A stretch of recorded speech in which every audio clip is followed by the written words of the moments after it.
to In This Corner, the podcast, Buck 53, boxing's biggest names, boxing's biggest stories, boxing's biggest fights, greatest memories and moments. We do our best to dissect, break it all down, and edify and educate the pugilistic pups from all over the world. We should know what the hell we're talking about.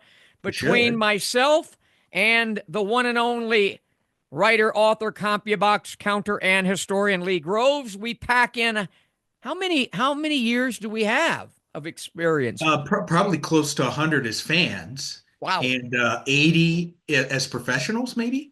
Wow, that's a lot. So I'll let you. We've got I hate the word a stacked card, but we're pretty damn busy. So tell the folks what they're going to get a dose of today. Well, we're going to review the very busy weekend that was. And that weekend, as far as storylines are concerned, was topped by what happened in the Gervonta Davis-Lamont Roach fight. We're also going to interview Jack Hirsch, who has his own share of years as in the boxing business. And this being March 8th, this is the anniversary of perhaps the greatest global sporting event in history, regardless of sport, maybe one of the biggest events, regardless of whether it was sports or not, the first fight between Muhammad Ali and Joe Frazier. And I know that you have very specific and special memories of that time.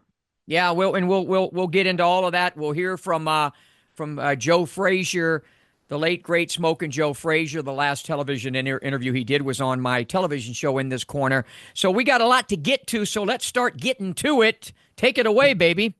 All right, taking it away.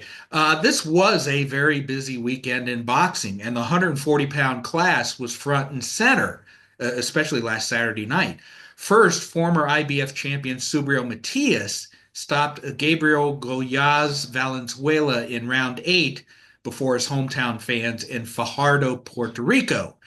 This was his second KO victory since losing the title to Liam Paro last year. And meanwhile, on the Tank Davis-Lamont Roach pay-per-view undercard, Alberto Puello retained his WBC belt with a split decision over mandatory challenger Sandor Martin, while Gary Antuanne Russell rebounded from last year's loss to Puello by winning the WBA title from Jose Valenzuela with a near shutout decision. Smitty, do you have any thoughts on the performances of Matias, Puello, and Russell? Matias is getting hit too damn much. He did what he was supposed to do. Puello, did look pretty good. Russell was just, as you said, he would be just too much. T-O-O-O-O-O, too much for Valenzuela. And congratulations to him. And he, if anybody has a face for boxing, it's Russell. And he backed it up with his fist. So he looked pretty damn good. And the results of those fights sets up a very nice unification match between Puello and Russell. They fought before. Puello won a split decision, and now the natural next step is a rematch. And of course, the pay-per-view emanating from the Barclays Center in Brooklyn began with Yoenis Tellez outpointing Julian Williams to win the WBA's interim belt at 154.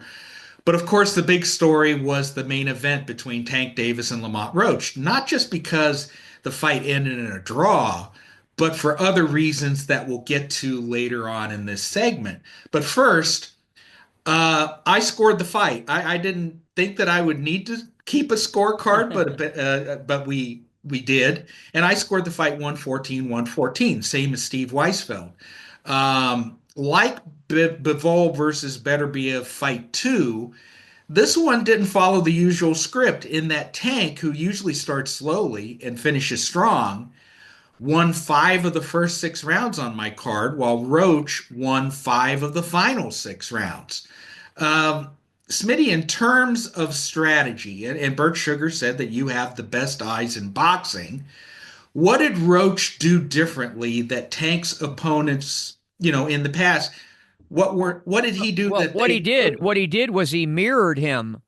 He gave Tank a lot of Tank, in that, it was a feint fest at first with all the different feinting, foot feints, head feints. You saw a lot of it, and you could tell that these two had spent some time inside the squared circle together.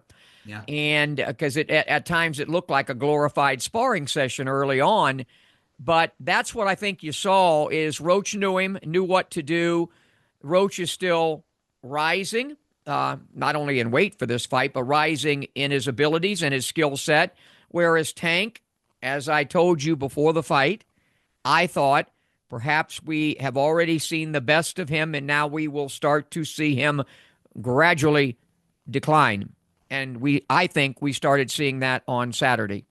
Do you think that Roach purposefully held back in the first 6 rounds and tried to head off Tank's rally at the pass by holding back and then coming on strong when he started coming on strong? I think that's a good question. I think that what he did was, and I thought that at times I was saying, watching the fight, that, wow, he's trying to do this stuff with a master, professor. He's trying to kind of like play, chess with Spassky or something, or Fisher. But he knew how to get out of harm's way. He didn't fall significantly for any of the feints of Tank, and didn't get out of position, and had good solid defense. And then I think by holding back a little bit, to answer your question, I think he did, because we know what usually happens with Tank opponents. In those mid to a little, later rounds, especially the mid rounds, that's when he usually lands those shots, and he wasn't able to do it, and thus other stuff happened that I know we're going to get to. No, of course. Even though neither of us predicted this result, who could? I mean, it was a draw. We have discussed how Tank's chronic inactivity, his out of the ring adventures, to put it kindly, and other factors might eventually result in erosion. You've spoken to me on the phone many times about this time eventually happening. Did we see the start of that erosion in this fight, or was it just a bad night at the office? No, I think. Look, every athlete has their own shelf life, and I saw when you put some comments out, there were some people saying, "Well, he's only 30 years old. What the hell how could Father Time picks and chooses when he's going to jump on your ass?" And every athlete is different. And again, Tank is very diminutive, very small, very compact. And when those guys begin to age, and they're known primarily for their reflexes, the first thing to go are the reflexes and some speed. And by that, just shading a little bit off allows these guys, to what we saw. And I think now also Tank had this, what I called, aura of invincibility. Mm-hmm. Once it's gone, baby, it is gone, and it is gone. And he didn't look horrible. It was a very close fight. Could have gone either way. We're going to talk about the way it went and the way it should end up in our opinions, but we're seeing it. Tank's on the other side. He's definitely, and if he's not on the other side, he's leaning that way. Right, he's near the cliff. The biggest stories were produced in round 9. First, Tank suddenly took a knee after taking a light jab to the face.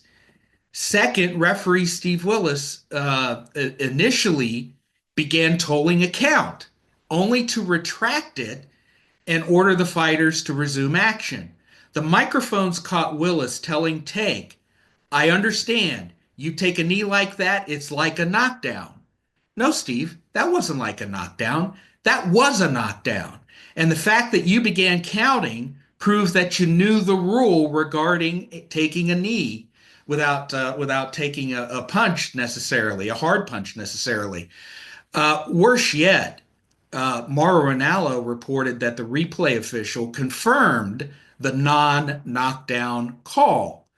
And it's interesting that after the action resumed, Tank actually started to let his hands go, so much so that I actually gave him the round on my scorecard. And that's the only one I gave him during the second half of the fight. Theoretically, this whole episode produced a 3-point swing from a 10-8 round for Roach to a 10-9 round for Tank. And that, of course, had a bearing on the final result. And finally, had the knockdown been confirmed, Roach would have won by majority decision. Now, many have said online that Roach was robbed. But this was not a robbery in the classic sense. You have the great everybody, line. Go ahead. And he go ahead and say your line. You don't think he was robbed, Roach, he but he wasn't was. he wasn't robbed in the classic sense because everybody agreed it was a close fight. But to me, Roach wasn't robbed. He was denied the decision victory, denied the honor of becoming a two-division world champion, denied the status of being the first man to defeat Tank. And to this point right now, there is no rematch. There's talk right now of maybe counting the knockdown and thus changing the result from a draw to a victory for Roach. And there's also talk about mandating a rematch. So he may not be denied the rematch and the extra money that might come his way, but he was denied all those other things on Fight It's Night. pretty simple what needs to be done, and I know that was your question coming, and for time purposes, I'll just go into it. Listen, we know what should be done. Very seldom does boxing overturn decisions and things, but they do.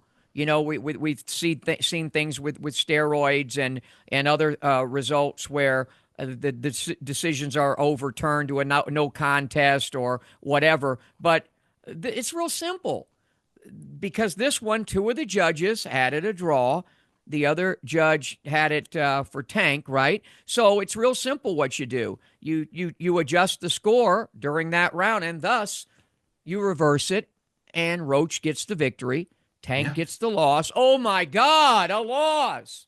He gets the loss, and then he really has something to fight for, makes for great press leading up to what should be a rematch. I think an immediate rematch, actually, because of all of these ramifications. And by the way, boxing, why in the hell do we have replay if we can't use it correctly?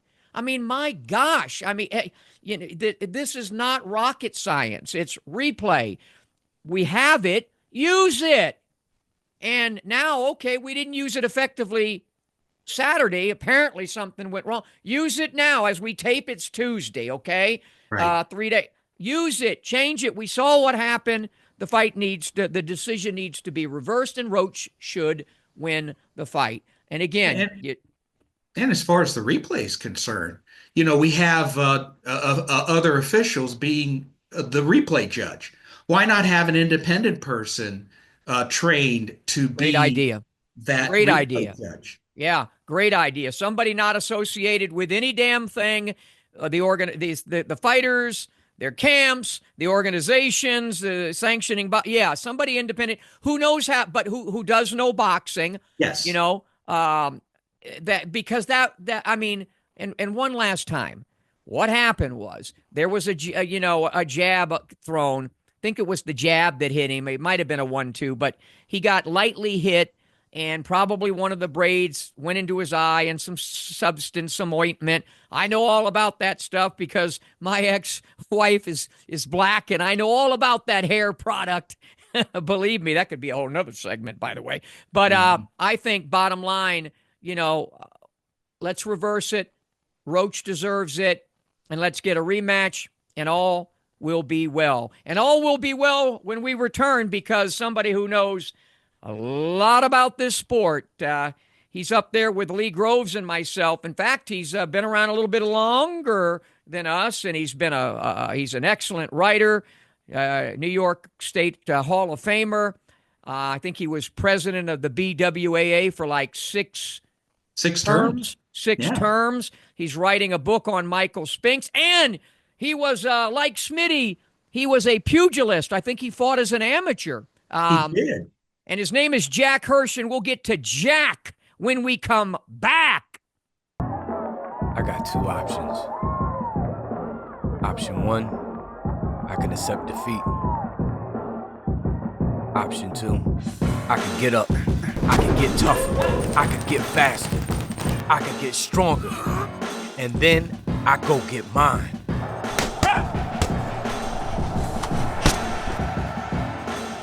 I made my choice.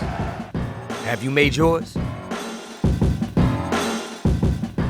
Back on In This Corner, the podcast, a buck 53, boxing's biggest names, boxing's biggest stories, boxing's biggest fights, greatest memories and moments. We cover it all, and we have somebody that's going to join us now who has covered it all for many, many years, an outstanding writer, an author. We mentioned earlier in the show that 6 terms as the head of the BWAA, a New York State Hall of Famer, won that Barney Nagler Award. I think that was in 2014.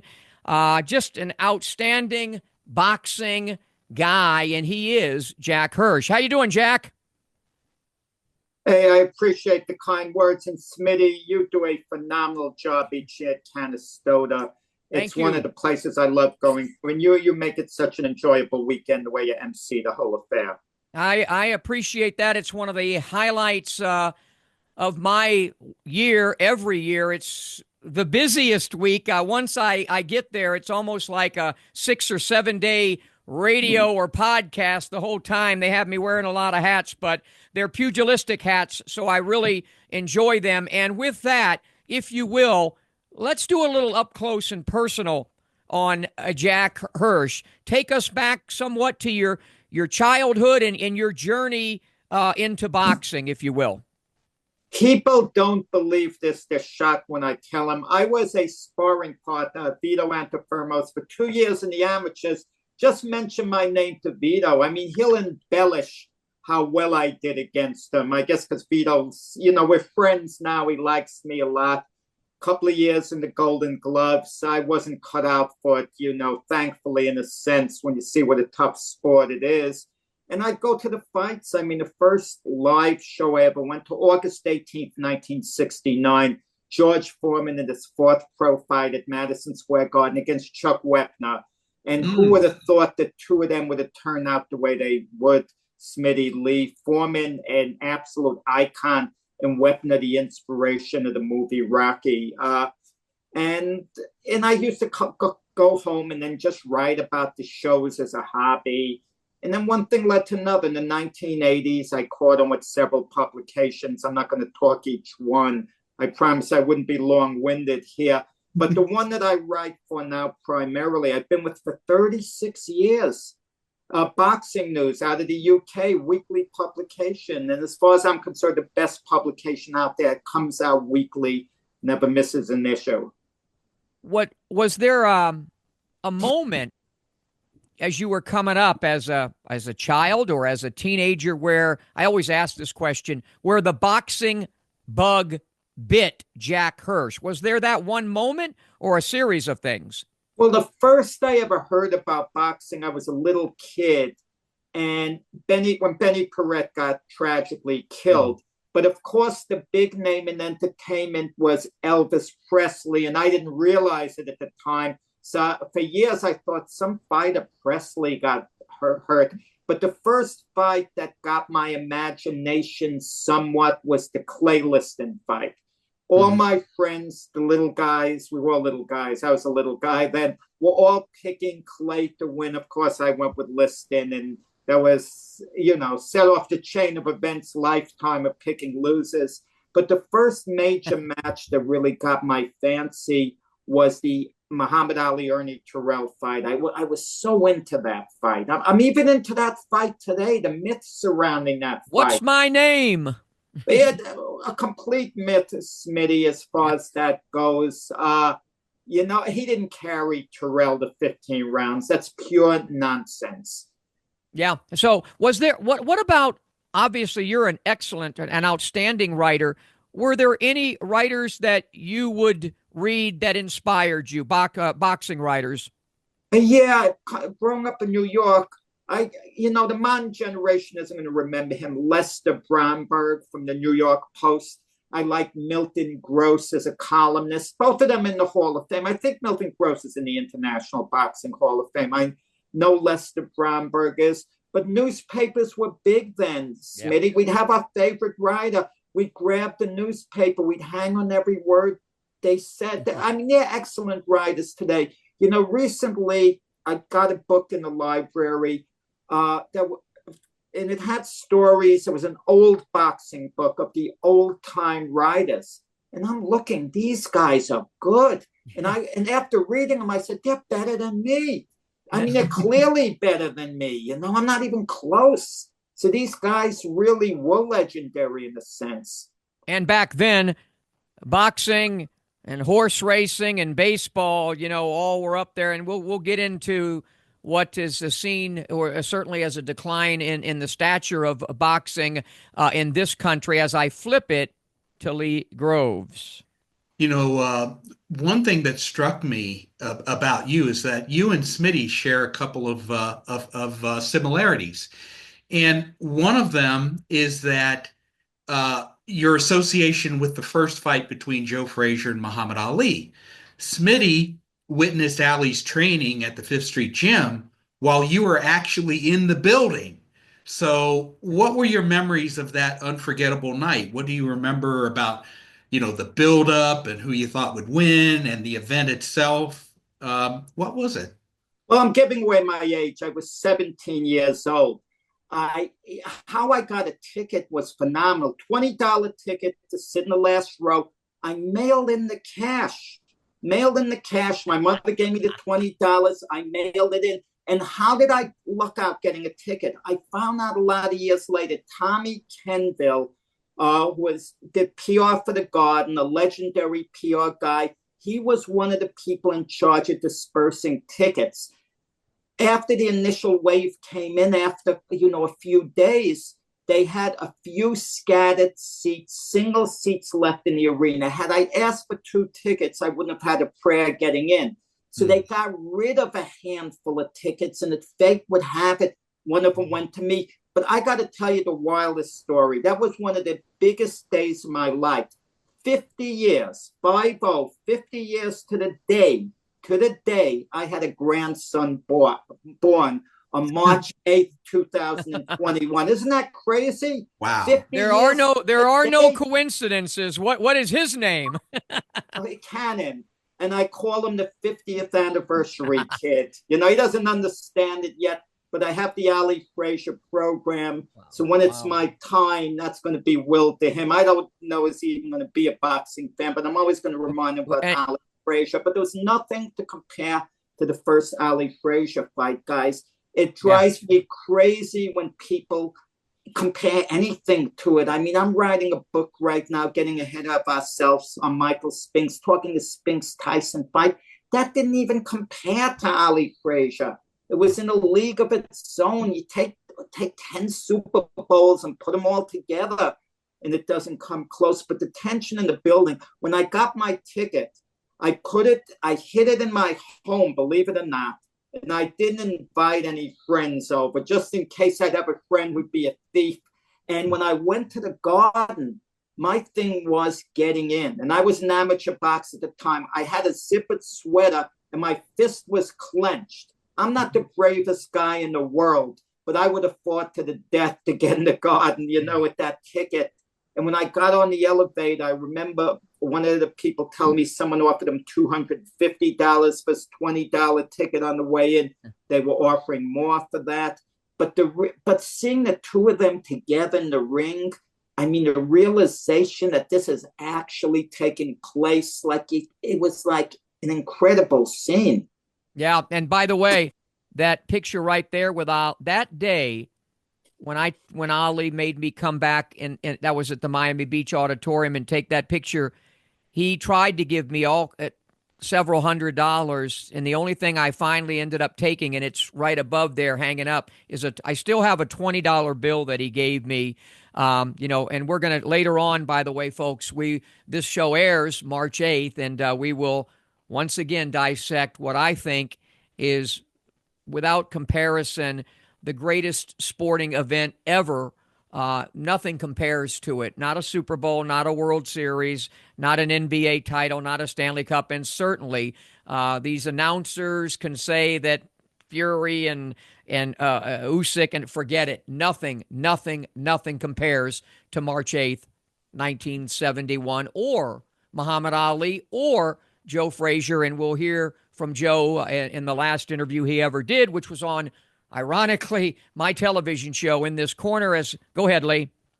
Well, you said in one interview that Jimmy Ellis, one of Ali's best friends, was your favorite fighter growing up, and that Ali was the greatest fighter you ever saw. Why did you gravitate to Ellis, and why is Ali the greatest you've ever seen? I think it's partly personality.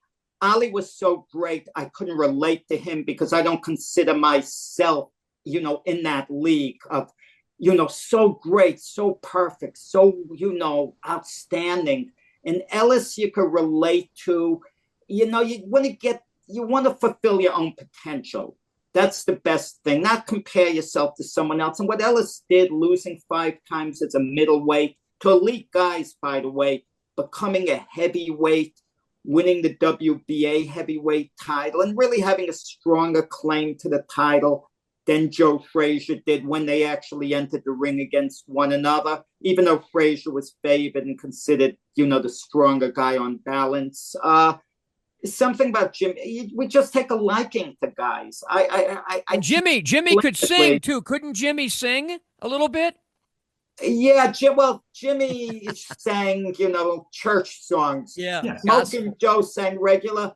I was speaking to, I do a podcast with Frank Laterzo, and we was talking about who was the coolest fighter of all time, the most hip. Those are the terms used back in my day. Yeah. And we came to the conclusion that Smoking Joe was the second coolest of all time, maybe next to Sugar Ray Robinson. Mm-hmm. And we concluded Ali wasn't that cool. What did he do? Have a big plate of ice cream and watch a monster movie? But Smoking Joe would sing, he'd roar on the motorcycle. I mean, he was a cool cat, Smoking Joe. You know what, Jack? I knew this was all going to happen because the conversation was going to be so great. And I'll tell the story quickly again.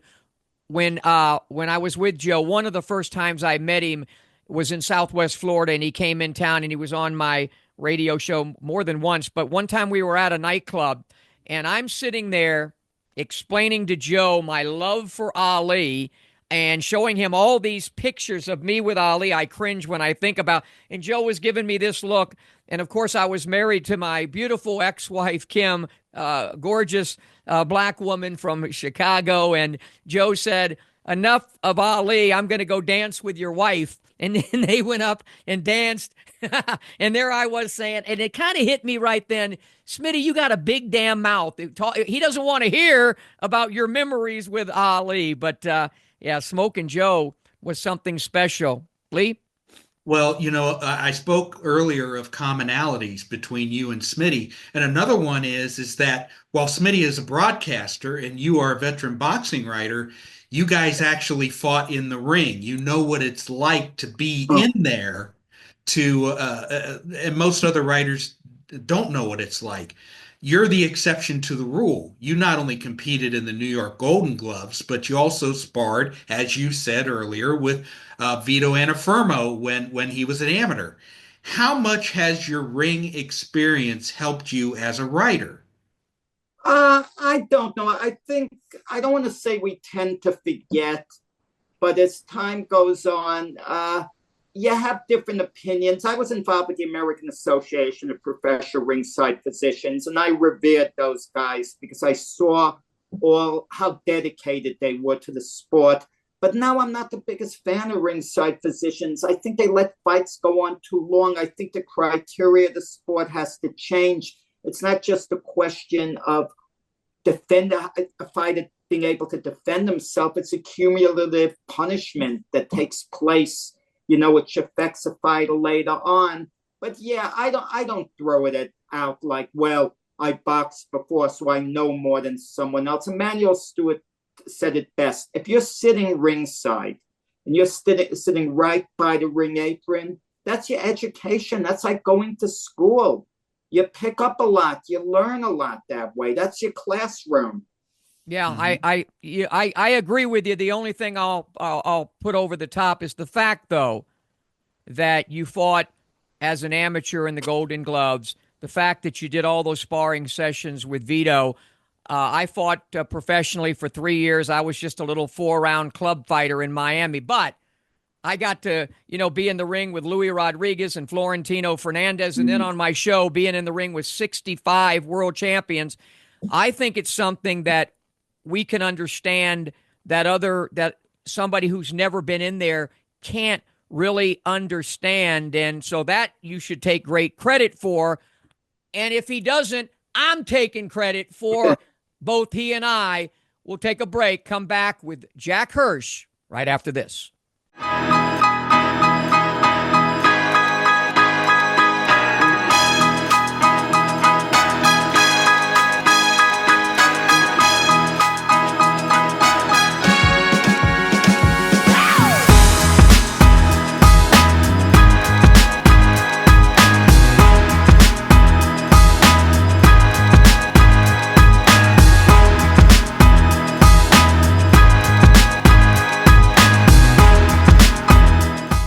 Back in this corner of the podcast with Lee Groves. Our special guest is Jack Hirsch. He is a writer and author.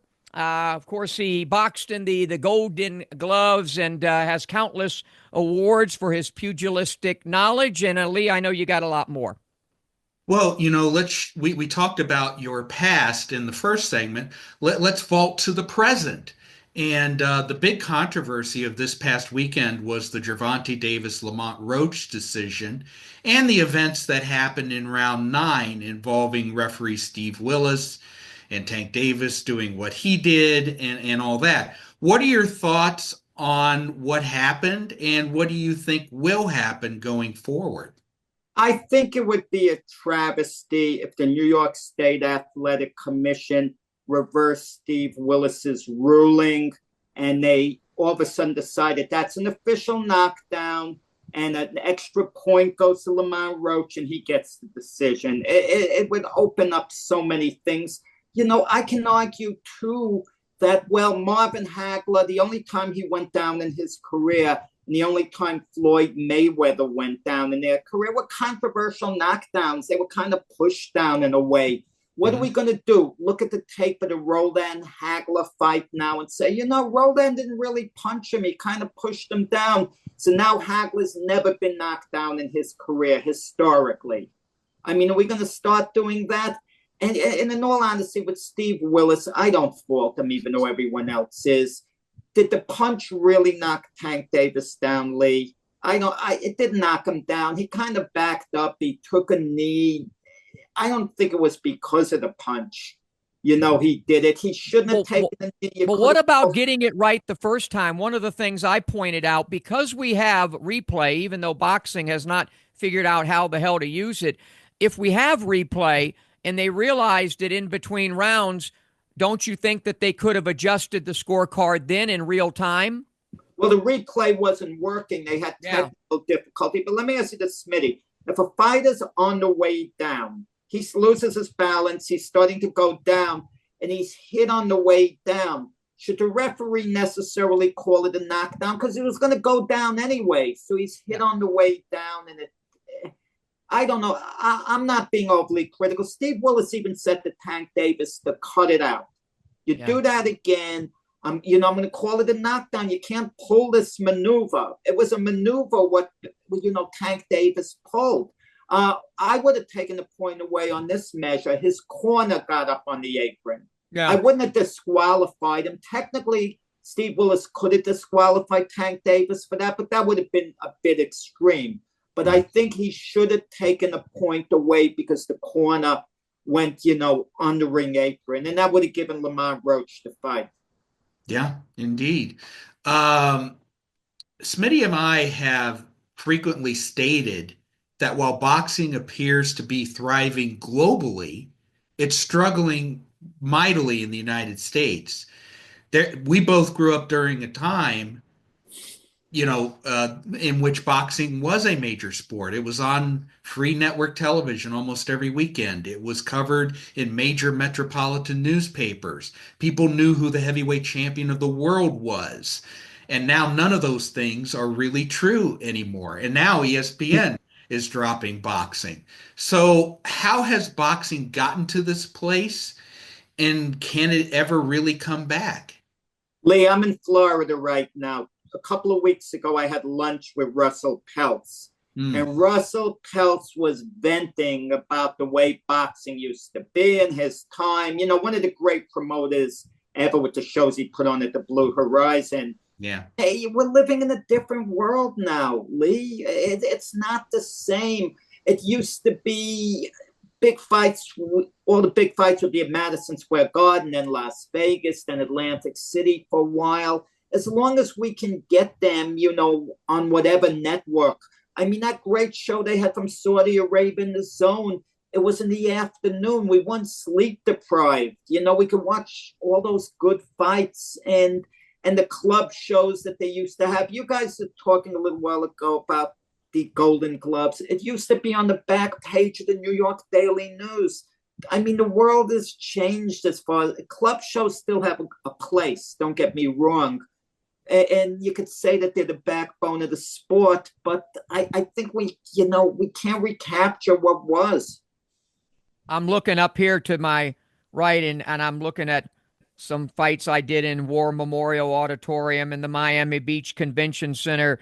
You mentioned Russell. Russell's been on this show before, and I think to Chris Dundee, you know, to the bi-monthly shows we'd have every Tuesday that on Miami Beach with people like Florentino Fernandez and Louis Rodriguez and Gomeo Brennan and Frankie Otero, and then there are a lot of Bob. That's where I got to meet Bob Foster when he knocked out Rondon in 2 rounds.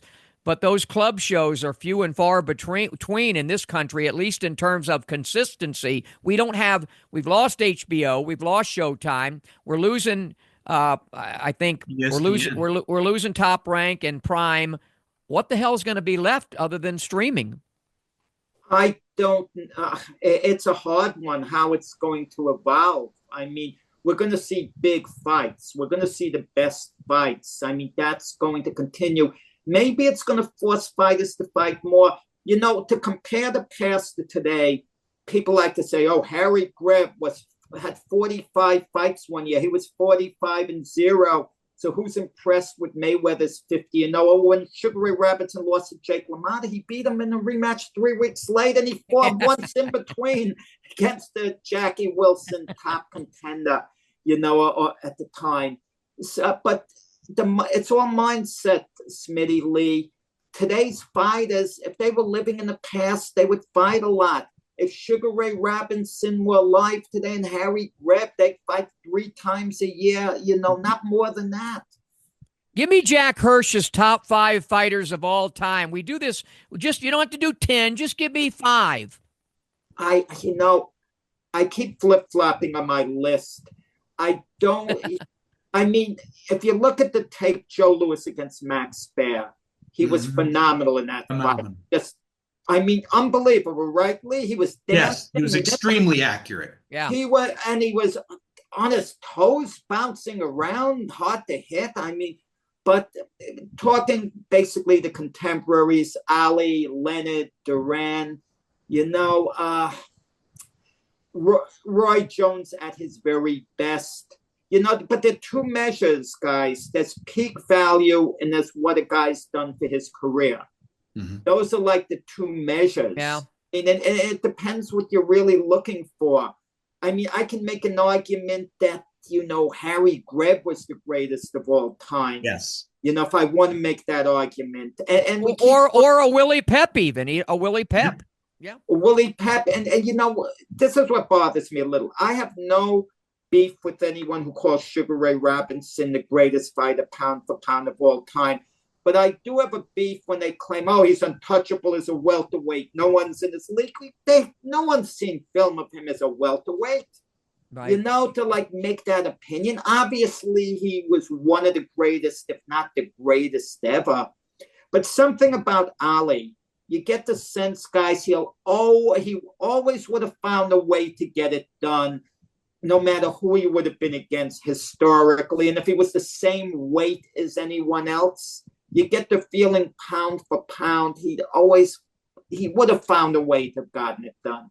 Well, the great thing about Muhammad too, you know, and I've said this to Floyd before, is Muhammad Ali was the epitome of a world champion. When we think of all the nations that he fought in, he didn't have any problem going to the UK or going to the Philippines or going to, Malaysia or going to Germany, any damn where. And he was the epitome of a world champion. And again, when you come up with, did you ever, going back to Ali, did you ever get a chance to spend any time with him, Jack? No, just a tiny bit, but I wouldn't label it as such. I kind of annoyed him. It was a press conference before the, Steve Collins and Reggie Johnson fight at a press conference before their fight. Ali came in, they took him to the back. And I knew the photographer, and I thought this might be my only opportunity to get a photo with him. So I snuck to the back with the photographer. I said, "Excuse me, Muhammad, could I just have your picture?" As we all know, Ali was the greatest, friendliest guy, best humanitarian, but he didn't have a smile about quickly getting disturbed. But I got a quick picture and I scampered out of there.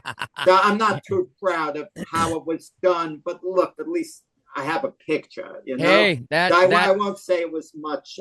With all the different guys, I think of these iconic guys. At one time or another, there's been interactions with them, okay? I mean, even Donald Trump before the Sphinx Cooney during the press conference, I remember asking him to pose for a photo that I took of someone else, and he kind of sneered at me, but he posed for the photo. Mike Tyson, I've had good interactions with, for length of time, and Sugar Ray Leonard, the same way. But yeah, the one guy I never talked to, believe it or not, had a word with was Roberto Duran. Oh, wow. Well, I not only had words with him, he bloodied my nose in our in-ring segment because I went the wrong way, not paying attention. And Trump was on my radio show twice. Once with the great Captain Lou Albano. I have a picture with Trump. I won't ever show it again. I don't want anything to do with it. But so yeah, I've had my rush with Trump. Anyway, we just talked about something. Lee and I were just going over.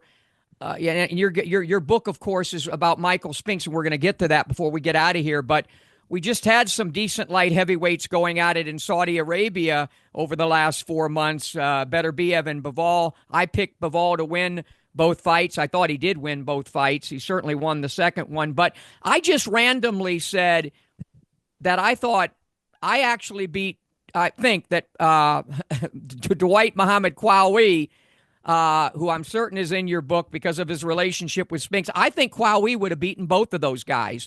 Just because you're an expert, what do you think of that mythical matchup with Qawi? And we can talk Spinks next, but Qawi versus Beterbiev and Bivol. I think that cross-arm style would have given them fits.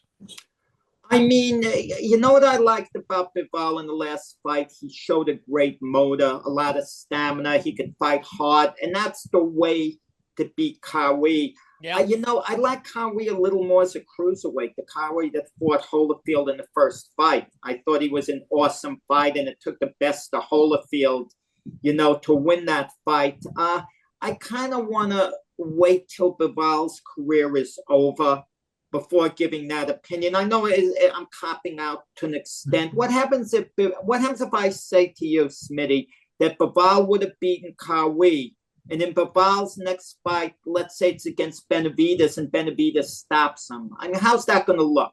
Yeah, no, I get it. I get it. He's not done, and I love all those guys were mentioned, and I certainly love the man who brought the jinx, Michael Spinks. So tell us how that came to fruition and where it's at right now, you in this book on the great Michael Spinks. Yeah, I'm about 70% through. I'm in Florida now, so I haven't seen him for a couple of months. But he met me in New York, and we had a lot of sessions together. Each one lasted a few hours at a time. And if you see Michael do these interviews, he doesn't come off looking well during the interviews on TV. He hardly says anything. He mumbles his words. But I had the novelty. I could push him. And I made it clear from the beginning, you know, when we signed the contracts, it's my job to push him. It's my job to take him to places where he's completely uncomfortable. And I have to write, and I don't want to hear any of this, well, it's none of your business, okay? Mm-hmm. It is my business, you know? And I got to get to know him. And I've had the novelty of pushing him. When he's giving me short answers, I'd say, come on, Michael, cut it out. Come on. I mean, talk to me. I have to hear more. Come on. And like to really get on him the way a trainer would. Mm-hmm. And, you know, I've talked with a lot of interesting people for the book. So far, the only one who I wish would have said some different things was Larry Holmes, only because Larry was tipped off to be very nice to me. And that's the last thing I wanted. I wanted Larry to be animated, you know, upset, you know, not try to be nice and sportsmanlike, you know. Tell me the way you really, you know, feel. And but and speaking to a lot of names out of the past, you know, getting in touch with Rock Newman, Mackie Shilstone, you know, other people in the past in Spinks's life, you know, was, you know, pretty good. You know, Here in Florida, Mike Tyson actually lives near me. It would be about a 15, 20-minute walk for me to get to Mike Tyson's place. But Spinks, it came out in the news that he said Tyson was on steroids when they fought. He didn't actually mean that at all. He meant he heard that from other people. Yeah, you know, what I remember about we weren't able to do an in-ring because I think he had kind of like an injury when he was when we shot the show years ago. But boy, did he get emotional. In fact, I think we played that clip. He cried about, especially when I got into stuff about his mom. Boy, did he love his mom. Well, I'll tell you, loved his mom. I'll tell you who else he loved. And I'm not revealing what I'm writing in the book, but this is intense stuff with Butch Lewis. I mean, he loves Butch Lewis to this day, but we get down to what went on with Michael's finances and with this and that. And, you know, the shape that Michael is in today financially, his family situation, or like the behind the scenes stuff that he doesn't really talk about. You know, he's been very quiet. People don't really know Michael Spinks. So when the book comes out, I hope they'd have a better read on him. But he's a friendly guy. There's no airs about him. Yeah, definitely the antithesis of his brother Leon. Do you have a name for the book yet? Good question, but the answer is no. Okay. You know, I keep flipping back and forth, you know, what that's going to be. You know, maybe I was thinking of posting it on social media suggestions, and I'll get a free autograph book, whoever's, you know. Well, I think, you know what I think, Jack? I think you said you're, you know, maybe 70%. I think it'll come to you organically as you probably finish. I really like Michael a lot. I think in the pantheon of the great light heavyweights and what he, of course, accomplished as a heavyweight. But where do you rank him as an all-time great light heavyweight? Yeah, one of the best ever. I mean, I watched all the tape on him I could, even though I saw his fights live. And he was a better fighter than I even thought. I knew he was a great fighter. His stamina was endless. Every single fight, he was the stronger of the two in the later rounds against everyone he fought. And that's why, had you asked me first how a fight would have gone between Beterbiev and Spinks, neither guy would have outlasted him. Beterbiev breaks guys down with his nonstop pressure. Well, Spinks had a motor. He could fight all night. Yeah. And he could hit as harder as Beterbiev, maybe even harder with the Spinks jinx, you know, for one punch. And, you know, I'll be honest about it. I have to come clean. And I've even told Michael this. For years, people would ask me who I thought would win a mythical matchup between Bob Foster and Michael. And I went with Bob Foster. You know, I was honest with Michael. And I told him I thought Larry Holmes edged out the rematch against him. You know, full disclosure, I'm not playing games. You know, it's not a fan book of Michael Spinks. It's an objective book that I'm going to be writing. But he was a greater fighter than Bob Foster for this reason. Look at the way Michael Spinks fared against heavyweights and so on. And Bob Foster was dreadful, his career against heavyweights. So Yeah, when he you just look at couldn't that, make he couldn't make that jump. But just those names, and we throw in on Archie Moore, and we can toss in Ezra Charles because that's. But he's on the shortest of all short list. Lee, any final question for Yeah, Jack? one final question. During the process of interviewing Michael Spinks for this book, what did you learn about Spinks the man that you didn't know before?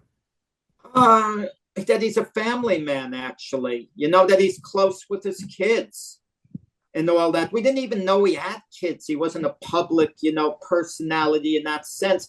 But the thing that struck out the most is how plain and simple he is. I'll write about Spinks's financial situation in the book, but if Spinks had to go on welfare, I don't think nothing phases him. He could wear the same shirt for like 10 years, the same pair of pants, as long as it's not worn out. He's not stylish. The guy is so plain and simple. I mean, he could go like to Walmart's and pick out his wardrobe. Yeah. I mean, that's what kind of like impressed me about him. There are no airs about him or whatever.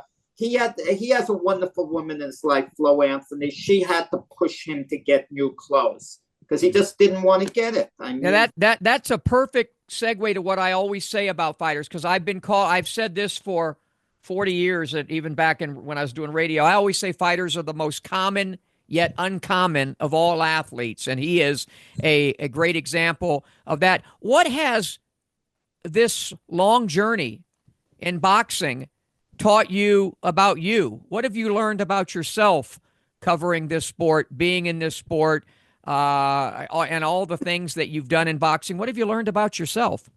Some of the things, I'll be honest about it, when I look back, I kind of regret a little bit. Revisionist thinking is terrible unless it could help you in the future.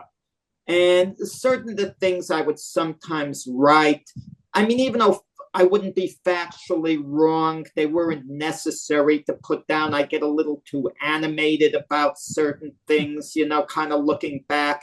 I also, when I was moving, out of my house a couple of years ago, I was going through my, files, the publications, the this, the that, and I was astonished the amount of fights I covered. I mean, for example, there was a Tuesday, Wednesday, and Thursday night, 3 nights in a row. I covered club shows, and I had a day job. Yeah. Wow. Imagine from the day job to a show, the day job to a show, the day job to a show. And I'm thinking 3 nights in a row. I mean, it's kind of like insane. I think it should all end up for you with your plaque. I think Lee, that he is deserving. Jack is to be in Canastota in the International Boxing Hall of Fame for the tremendous work that he's done and that he's doing with this Michael Spinks book. And you know what? As soon as you're ready to rock and roll when that book's coming out, we'll get you back on. And I don't know, will that be before I see you in Canastota? Summer. Logically, at some point this summer. The final 30% is the hardest 30% because I've taken the comfort zone. I've concentrated so much on the boxing end of it, but now talking to all his family members, talking about Butch Lewis, what happened to the money, the legalities. I'm on a chapter I'm just starting now with his brother Leon and all. He reveres his brother Leon. That's his idol. Even though they're so different, like Leon was his best friend. Because even when they went to the Olympic Village, Smitty and Lee, everyone would split up. And I've talked to his Olympic teammates like Chuck Walker, Leo Randolph, Charles Mooney. The Spinks brothers they were inseparable. Even though they were brothers, they didn't go their own way. They would be together all the time. Yeah, it's we can't wait to read the book. I can't wait to see you in June. It's going to be pretty interesting when you got guys like Pacquiao and Paz going in. Should be a very interesting 2025 at the International Boxing Hall of Fame, and I'm certain you'll be there. At least I hope. Oh yeah, Smitty, I got a big thrill this year. I don't know whether you remember. Well, UMC this. We had the Boxing Writers Association of America's banquet a couple of nights before, the Canastota weekend. And Ed Brophy had won the Long and Meritorious Service Award, which I hope you win someday because you richly deserve it. Thank you. I guess not enough people know who you are on the East Coast. I think that's probably the problem of Europe or whatever. Some of the voters, hopefully they'll learn. But so I presented it then, Canastota, you emceed it, and Roberto Duran and Paz were there. So that's right. Again, I didn't talk to Roberto Duran. He was right next to me, and he's the one guy I never spoke to. If he comes this year, then I'm going to facilitate and make damn sure that happens with Manos de Piedra myself. Jack, it's always great to talk to you. I'm glad we were able to do it now, and we'll certainly get you back on when the book is ready to rock and roll. At some point this summer. It's awesome. Awesome. Yep. Jack Hirsch, we're going to come back, and we're going to talk all things, everything, March 8th, 1971, Muhammad Ali versus Smokin' Joe Frazier I. We'll be back. I got two options. Option one, I can accept defeat. Option two, I can get up. I can get tougher. I can get faster. I can get stronger. And then I go get mine.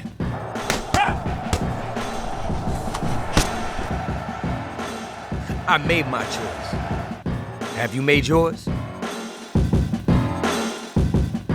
Back in this corner of the podcast, 153, rapidly running out of time as Charlie Burley just walks in to join me, and now he walks out. I was just going to tell Charlie, I don't know if he needs any implants done, but you know what? If you do, I highly recommend you contact Dr. Nam Bond. There you go, the dental implant expert. In Vegas, he's at 2121 East Flamingo Road. He's also in New York and Jersey. And I'm just going to give you a number, 702-637-9168, 702-637-9168. If you're in the market, if you need implants, and again, it's a decision that I think is a great one, so much better than caps and crowns and bridges and hell, my mouth's like the damn Panama Canal. But Dr. Namfan does a great job with that. He is, of course, an expert in full mouth cosmetic veneers, crowns, dental implants, extractions, and sedation.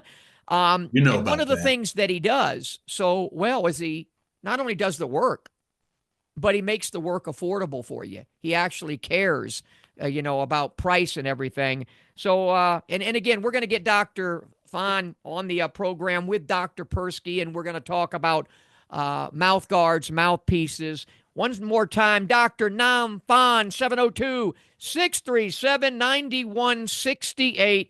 And I'll tell you two guys who needed mouthpieces, although Ali probably at times would prefer his to be out during a fight as much as he was talking. But Ali Frazier won March 8, 1971, 54 years ago on this day, as I flip it to Lee Groves for what will be a memorable memories and moments to conclude this show.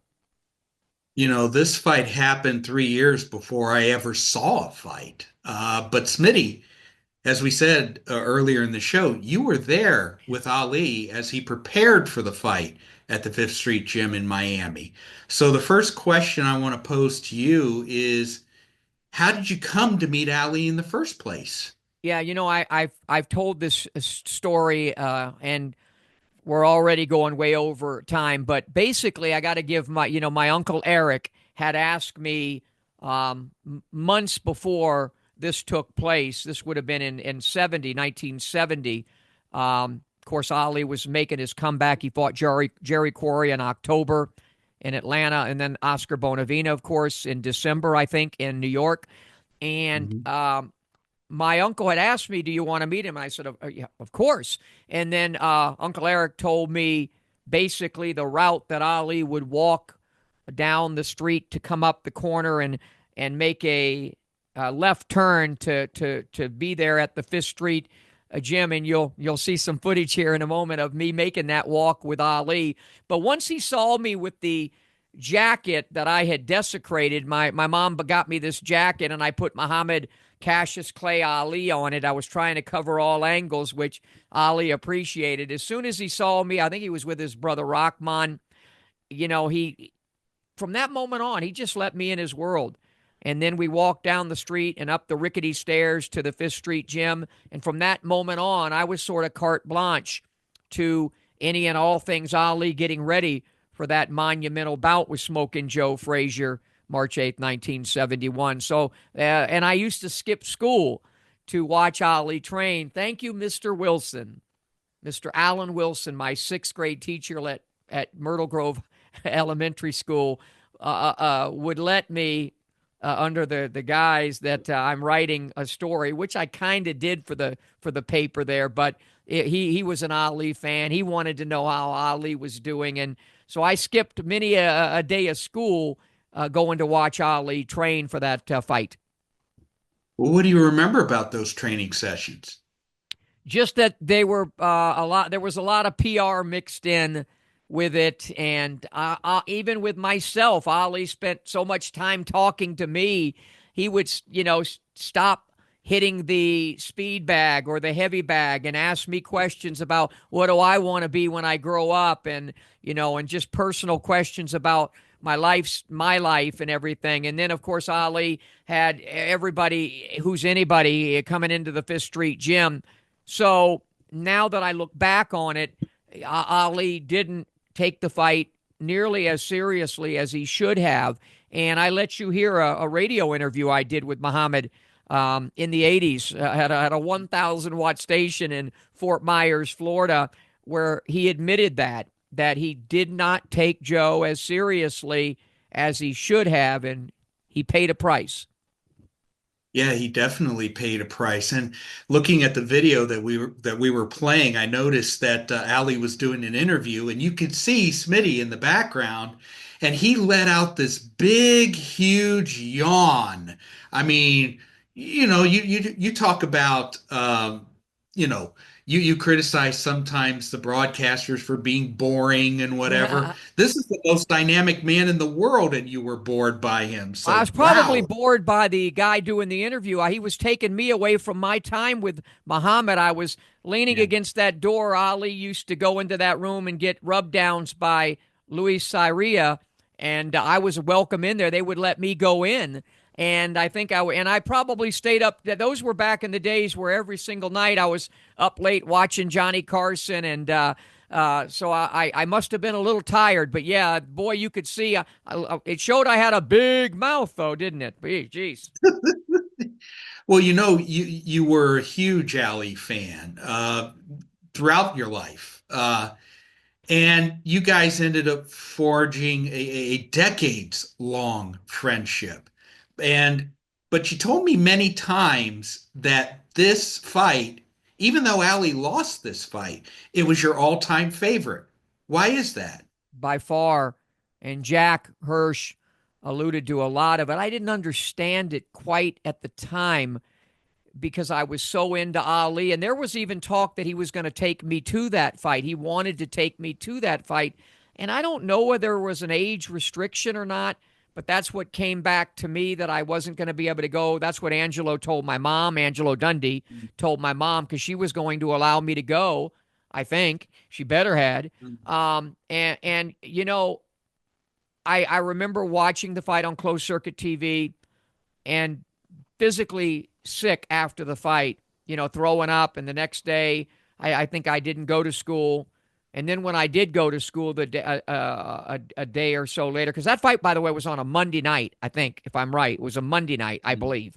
And somebody said something to me, and my cousin Kenny jumped in and beat the heck out of that kid who was picking on or saying something about, Ali.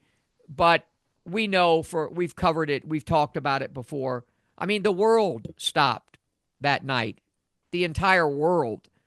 Anybody who was anybody wanted to be there. And we've gone through all of that with the Frank Sinatras and the Walt Clyde Fraziers and the Howard Cosell and everything else. But James Taylor, who gave up he was supposed to perform that night and gave it up, and for some so-called tickets that were going to be great, but apparently he said he was sitting up there near Jack Hirsch.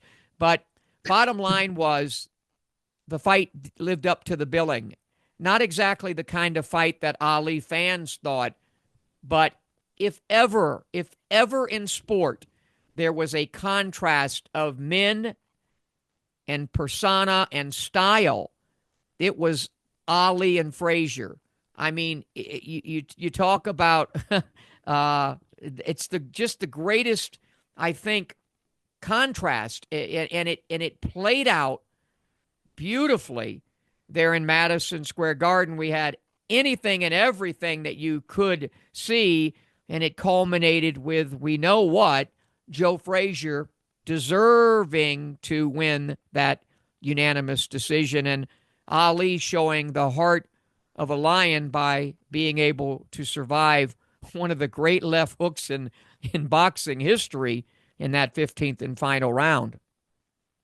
Yeah, it was a hellacious hook. And the fact that Joe Frazier had the strength to summon up the power to land that hook after 14 plus rounds of hell with Muhammad Ali, and the fact that Muhammad Ali took the punch and got up within 3 seconds of taking that punch, that really says a lot about where those men were on that magical night, March 8th, 1970. And I know for years afterwards, you were convinced that Muhammad Ali was robbed of the decision. But in later years, you changed your opinion of that. What was the process like? Was it a greater appreciation of Joe Frazier? What was it that changed your mind? At some point, reality sets in, we hope, as we age and wisdom creeps in. And that's not a hard, you're one of the best in boxing at scoring a fight. I think I am too. And that wasn't a hard fight to score. I mean, clearly Joe Frazier won it. The closest you could have it would be maybe 8-6-1, but I think it was like a 9-6 in my opinion. Frazier, remember folks, they fought 15 rounds. Those were the championship rounds, 13, 14, and 15. And in just a few moments here, you'll see a bunch of clips where, because I was so blessed and lucky that I was able to do the final television interview with Joe Frazier, which is such an irony that I start out, with Ali and do all this stuff, and then I end up somehow, by the grace of God, doing the final interview with Joe. And you'll see these 4 clips in just a second here where he talks about leading up to the fight and the fight itself, and then, of course, how he wants to be remembered. But before we get to that, if you will, talk about some of the stats of that fight. Nobody is better at stats than you, and you have some right out of your own book. Yeah, here it is. Muhammad Ali by the Numbers, which I co-wrote with Bob Canobio, the godfather of CompuBox. And the stats from this fight were as astonishing as the fight itself. Joe Frazier outlanded Ali 378 to 330 in total punches. Ali outlanded Frazier in terms of jabs, as you might expect. It was 135 to 13. But in power shots, Joe Frazier outlanded Ali 365 to 195. But what's even more astonishing was how accurate Joe Frazier was. He landed 60% of his total punches. That is an astonishingly high number. He landed, especially against an Ali, Especially against an Ali. He landed 25% of his jabs, even though he only threw 53 of them. And as far as power shots are concerned, he landed 63% of his power shots. He landed tons and tons and tons of body shots. That's where. What were the total punches thrown by both guys? Muhammad Ali threw 893 total punches, and Joe Frazier threw 631. So Ali out threw Frazier by 262 punches. He was much more active, but Joe Frazier made his count. And Yeah. that's the big deal right there. And by the way, in round 11, I mean, you almost could have scored that a knockdown because in some might say that the ropes kept Ali up, but he was sort of against the ropes. But honestly, that could have been a 10-8 round as well, round 11, for Joe Frazier, and certainly round 15 was. And there's just no doubt that Joe Frazier won it. Anything else on that fight before we get out of here? Yeah, you speak of round 11. That was the most lopsided statistically of the fight. In that round, Joe Frazier outlanded Ali 36-16 in total punches, 35-12 in power shots. And in that round, Joe Frazier landed 64% of his total punches and 70% of his power shots. How Ali stood up to that is just a tribute to the man himself. He was so resilient, so tough, so determined. But Joe Frazier on that night was as indestructible a force as ever there has been in boxing. Yeah, when you think of the word rivalry, to me, that and maybe even trilogy, but when you think of the word rivalry, those two are the names I think of, no doubt. And again, just the difference in style and what have you. Neither man was ever the same after March 8th, 1971, in my opinion. Of course, they would go on to fight two more times, Ali winning a decision in New York, and then, of course, the Thrilla in Manila, which a lot of people think is the greatest of the three, not me. There's nothing like, and will never be again anything like March 8th, 1971. And when you're in Canastota, and I hope to see everybody there in June, they have the ring in there, They do. and you can just go, you can actually go and put your hands on the ring. And sometimes even, when I rush to take a quick bathroom break or something from my duties, and I'm by that ring, sometimes I still find myself seriously mesmerized by what took place in that squared circle on March 8th, 1971, Joe Frazier versus Muhammad Ali. And we're going to let Joe take us out of here with 4 clips here. I think it's 4 clips. Smoking Joe Frazier, unanimous decision over Muhammad Ali, March 8th, 1971. Want to thank Jack Hirsch, the great Lee Groves. Take it away, Joe. Before we get to the fight itself, which I believe, by the way, Joe, was clearly the best of the 3 fights. I think the first fight was one of the greatest performances ever by either one of you. How difficult was it to make that fight, though, to make the fight? It wasn't a difficult situation. I could remember going back and I went to the president of the United States. Richard Nixon, I think. Yeah, Mr. Nixon, to find out, to ask him to give Muhammad a license. And he said, oh, well, Joe, son, you think you could take him? I said, well, Mr. President, I got him in my back pocket. All you got to do is give him a license, I'll take him. Well, you really showed that. Yes, sir. All right, then. All right, going on, I'll grant that. Did you have a specific fight plan going into that, or was it just Smoking Joe coming forward? No, that's my style. I took all my fights, let's say, the same. You know what I mean? I lost 1, but there were 2, maybe 3, I don't know. But anyway, I planned down that the body got to be right, the mind got to be right. You got to do the right thing, you got to live right, And I moved out of the house into camp, and I stayed there for a certain amount of time. I ran 3-4 miles every day, make sure the weights in my hand, make sure I was there, you know what I mean? Not just one particular guy, but climbing up to those exciting guys. That was like kind of chopping down a tree, that March 8th fight, because you worked on him early and broke him down and sort of took over the fight. That's the way I see it these days. You just methodically march through him. A man don't live by his head. It's nothing up there but a little crazy foolishness in your mind. Your body is what keeps you alive. And you slow that body down. Hello. Were you surprised that he was able to get up from that down-home country South Carolina left hook in the final? Yeah. Well, once you get tapped on your chin, you understand, your mind's not right. You're going down. So the next word is going to be get up. And he got up right away after, let's say, he'd been tripped down, but therefore he probably didn't want to continue because he knew the same thing going to happen again.